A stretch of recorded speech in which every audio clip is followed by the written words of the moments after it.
Hello everyone, good evening. నేను మీ రాజీ. ఈరోజు మనం వార్తల్లోని ముఖ్యమైన పర్సన్స్ గురించి తెలుసుకుందాము.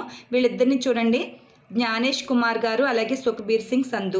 రీసెంట్గా వీళ్ళిద్దరూ కేంద్ర ఎన్నికల సంఘ కమిషనర్లుగా నియమించబడ్డారనమాట. ఎవరి ప్లేస్లో అంటే అంతకుముందు ఎవరు ఉండేవారంటే అరుణ్ గోయల్ గారు ఉండేవారు. ఆయన మార్చి 8న రీసెంట్గా రాజీనామా చేశారనమాట. తర్వాత మరో కమిషనర్ ఎవరంటే అనూప్ చంద్ర పాండే. ఈయన కాలపరిమితి కంప్లీట్ అయిపోయింది, దానివల్ల ఆ వేకెన్సీ కూడా ఖాళీ అయింది. ఈ 2 వేకెన్సీలని వీళ్ళిద్దరితో ఫిల్ చేశారనమాట. వీళ్ళు ఎవరు అంటే ఉత్తరప్రదేశ్కి చెందిన జ్ఞానేష్ కుమార్ అలాగే పంజాబ్కి చెందిన సుఖ్బీర్ సింగ్ సంధు. వీళ్ళిద్దరు కూడా మాజీ ఐఏఎస్ అధికారులు. అలాగే ఇద్దరు కూడా 1988 బ్యాచ్ అనమాట. ఓకేనా. తర్వాత ఈయన జ్ఞానేష్ కుమార్ గారు కేరళలో సర్వీసింగ్ చేశారు, ఉత్తరప్రదేశ్ చెందిన వ్యక్తి. ఈయన పంజాబ్కి చెందిన వ్యక్తి, సంధు పంజాబ్. ఓకేనా. సుఖ్బీర్ సింగ్ సంధు పంజాబ్ అలాగే ఉత్తరాఖండ్లో సర్వీస్ చేశారు. ఈయన ఇంపార్టెన్స్ ఏంటంటే ఈయన ఉన్నప్పుడు 317 రద్దు చేశారనమాట. రద్దు చేస్తున్నప్పుడు ఈ బిల్లు తీసుకురావడంలో ఈయన ముఖ్యమైన పాత్ర పోషించారంట జ్ఞానేష్ కుమార్ గారు. ఓకేనా, చాలా ఇంపార్టెంట్. తర్వాత సుఖ్బీర్ సింగ్ సంధు గారి ఇంపార్టెన్స్ ఏంటంటే యూసీసీ ఉమ్మడి పౌరస్మృతి రాష్ట్రంలో, ఉమ్మడి పౌరస్మృతి అంటే ఉత్తరాఖండ్ రాష్ట్రంలో యూసీసీ రావడంలో, యూనిఫామ్ సివిల్ కోడ్ రావడంలో ముఖ్య పాత్ర పోషించారనమాట. ఓకేనా, వీళ్ళిద్దరి ఇంపార్టెన్స్ ఇది. నెక్స్ట్ మనకి ఇక్కడ చూడండి, అనురాగ్ అగర్వాల్ రీసెంట్గా పార్లమెంటు భద్రతా విభాగం డైరెక్టర్గా మనకి ఐపీఎస్ అధికారి, వాళ్ళిద్దరూ ఐఏఎస్ అయితే ఈయన ఐపీఎస్ అనమాట. ఐపీఎస్ అధికారి అయిన అనురాగ్ అగర్వాల్ని నియమించారనమాట. ఈయన ఆల్రెడీ 1998 బ్యాచ్ ఐపీఎస్ అధికారి అనమాట. ప్రస్తుతం సిఆర్పిఎఫ్ ఇన్స్పెక్టర్గా ఉన్నారు. ఈయన ఇప్పుడు పార్లమెంటు భద్రతా విభాగానికి డైరెక్టర్గా నియమించారు. ఓకేనా. అస్సాం మేఘాలయ క్యాడర్కి చెందిన ఇతను, అస్సాం మేఘాలయ క్యాడర్కి చెందిన వ్యక్తి. నెక్స్ట్ మనకి చాలా ఇంపార్టెంట్, బార్డర్ సెక్యూరిటీ ఫోర్స్ ఉంటుంది కదా, బిఎస్ఎఫ్లో తొలి మహిళా స్నైపర్గా సుమన్ కుమారి. చాలా ఇంపార్టెంట్. తొలి మహిళా స్నైపర్ అంటే ఒక చోట రహస్యంగా దాక్కుని షూటింగ్ చేస్తారు కదా, గ్రేట్ షూటర్ ఇన్ హిడింగ్ అంటే దాక్కుని రహస్యంగా మంచిగా గురి తప్పకుండా షూట్ చేస్తారు. అలాంటి వాళ్ళని స్నైపర్ అంటాము. ఆ స్నైపర్గా తొలి మహిళ ఎవరు అంటే మనకి చాలా గర్వపడాల్సిన విషయం, ఉమెన్ అయి ఉండి ఇటువంటి పదవిలో నియమించబడ్డం. తొలి స్నైపర్ ఎవరంటే మనకి సుమన్ కుమారి. ఈవిడ ఎక్కడ ట్రైనింగ్ తీసుకున్నారంటే ఇండోర్లోని central school of weapons and tactics CSWTలో కఠిన శిక్షణ, చాలా కఠినమైన ట్రైనింగ్ తీసుకున్నారు. ప్రస్తుతం ఈవిడ పంజాబ్లోని ఒక గ్రూప్కి నాయకత్వం లీడర్గా వహిస్తున్నారనమాట. ఓకేనా, పంజాబ్లో ఉన్నారు ఈవిడప్పుడు. నెక్స్ట్ మనకి రాజ్యసభ సభ్యురాలిగా సుధామూర్తి అంటే ఇన్ఫోసిస్ మాజీ చైర్పర్సన్ అలాగే సహ వ్యవస్థాపకురాలన్నమాట సుధామూర్తి. ఈవిడ రచయిత్రి కూడా, చాలా బుక్స్ రాశారు, అంటే ఇంగ్లీష్ కన్నడలో రాశారనమాట. ఈవిడ ప్రస్తుతం రాజ్యసభ సభ్యురాలుగా నియమించారు. ఎవరు నామినేట్ చేశారంటే మనకి ద్రౌపది ముర్ము గారు, మన రాష్ట్రపతి ద్రౌపది ముర్ము గారు సుధామూర్తి పేరుని March 8న, ఇక్కడ చూడండి March 8 అంటే మహిళా దినోత్సవం సందర్భంగా సుధామూర్తి గారి పేరుని నామినేట్ చేయడంతో ఈవిడ రాజ్యసభ సభ్యురాలిగా ఎన్నికయ్యారనమాట. రాజ్యసభ చైర్మన్ ఎవరు మనకి ఉపరాష్ట్రపతి కదా, జగదీప్ ధన్కడ్ గారు ఆమెతో ప్రమాణ స్వీకారం చేయించారనమాట. ఓకేనా. నెక్స్ట్ మనకి BBC నూతన చైర్మన్గా సమీర్ షా. BBC అంటే చూడండి ఒకసారి, బ్రిటిష్ బ్రాడ్కాస్టింగ్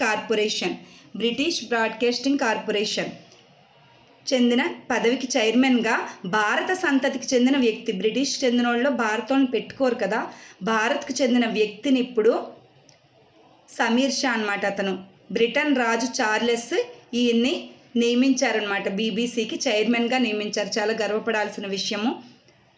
ఆల్రెడీ అప్పట్లో 2019లో దివంగత అంటే చనిపోయిన బ్రిటన్ రాణి ఎలిజబెత్ II ఏం చేశారంటే సమీర్ను commander of the order of the British ఎంపైర్గా సత్కరించారు. అంటే ఎలిజబెత్ రాణితో కూడా ఈయన సత్కరించబడ్డారు.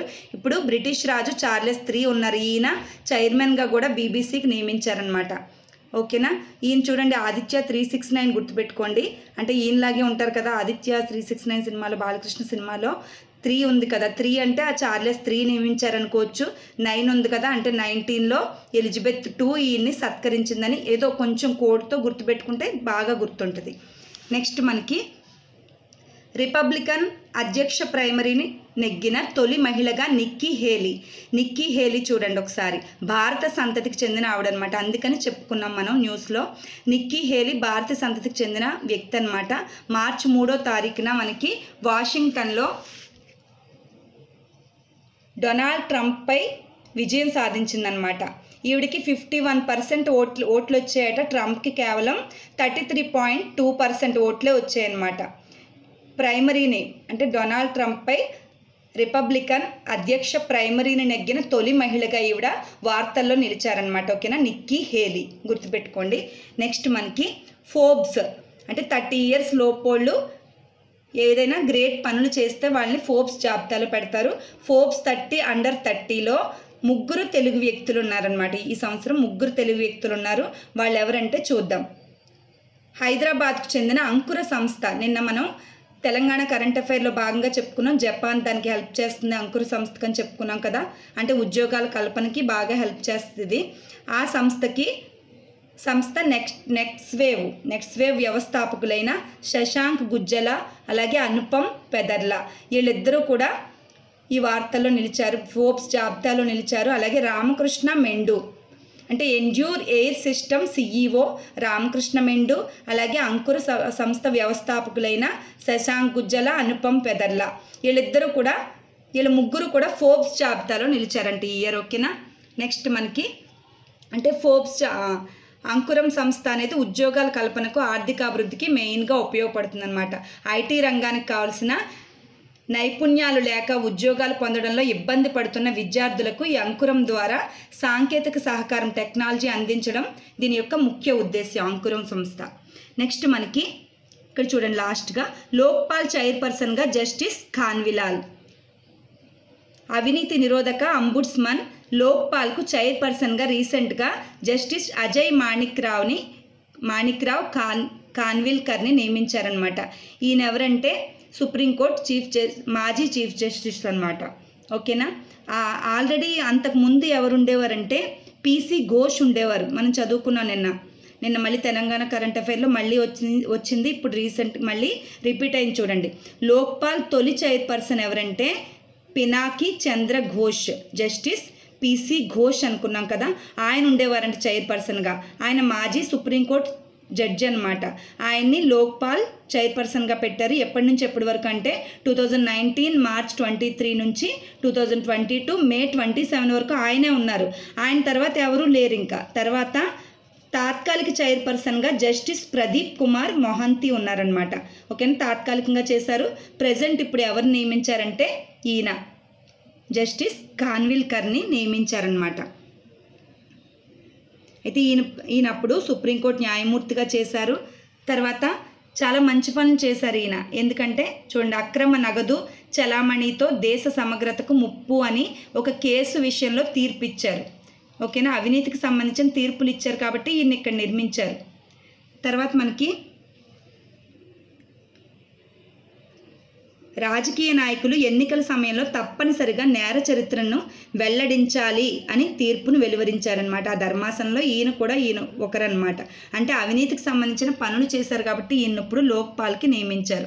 అసలు లోక్పాల్ గురించి హిస్టరీ ఏంటంటే 2013లో లోక్పాల్ బిల్లును ప్రవేశపెట్టిన వ్యక్తి ఎవరు అంటే చాలా ఇంపార్టెంట్, అన్నా హజారే మనకి లోక్పాల్ బిల్లును 2013లో ప్రవేశపెట్టారు.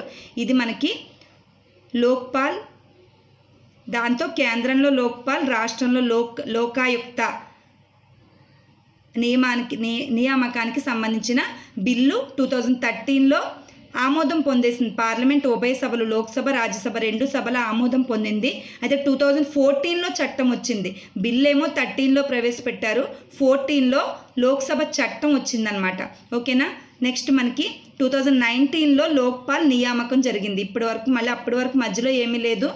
14 తర్వాత 19లో నియామకం జరిగింది. అప్పుడే మనకి PC ఘోష్ని చైర్పర్సన్గా నియమించారనమాట. ఎవరు అంటే 3 సభ్యుల ధర్మాసనం, PM ఒకరు, తర్వాత Lok Sabha speaker, Lok Sabha opposition party వ్యక్తి ఎవరంటే రంజిత్ కుమార్ ఘోష్ రంజన్ చౌదరి, అధీర్ రంజన్ చౌదరి. అపోజిషన్ పార్టీ నేత అధీర్ రంజన్ చౌదరి, అలాగే సుప్రీంకోర్టు చీఫ్ జస్టిస్, వీళ్ళు ముగ్గురు సభ్యుల ధర్మాసనము వీళ్ళని నియమిస్తారనమాట. లోక్పాల్ యొక్క చైర్పర్సన్స్ని నియమిస్తారు. ఓకేనా. రాష్ట్రపతి ప్రమాణ స్వీకారం చేయిస్తారు, కానీ నియమించేటప్పుడు ఎన్నికల విషయంలో ప్రధానమంత్రి ఈ ముగ్గురు సభ్యులు పాల్గొంటారనమాట. ఓకేనా. ఈ వీడియో లెంతీ అయింది, కాకపోతే చాలా చాలా ఇంపార్టెంట్ అయిన విషయాలు చెప్పాను నేను. Keep watching. Thank you so much.